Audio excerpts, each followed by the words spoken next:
মেধার অল্টারনেট হতে পারে না। আজকে উচিত ছিল আওয়ামী লীগ থেকে 10টা ভালো রাজনীতিবিদ যে এই কোটা ছাত্রদের সাথে বসে কথা বলে তাদের প্রবলেম অনুধাবন করে উপলব্ধি করে তাদের সাথে বসে জিনিসটা ঠিক করার।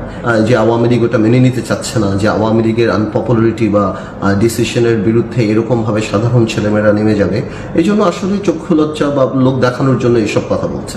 আমি এই আন্দোলনের সাথে একদম সব দিক থেকে একমত এবং আমি খুবই পজিটিভলি দেখি এবং আমি মনে করি সরকারের খুব শীঘ্রই এই আন্দোলন এই যুক্তিযুক্ত অনুধাবন করে এবং এটাকে মেনে নেওয়া উচিত। কোটা থাকতেই পারে, বিকজ কিছু চ্যালেঞ্জ মানুষ থাকে যারা হয়তো অ্যাকোমোডেট হতে পারে না তাদের জন্য, বাট সেই সংখ্যাটা কোনোভাবেই 56% বা 60% থাকতে পারে না।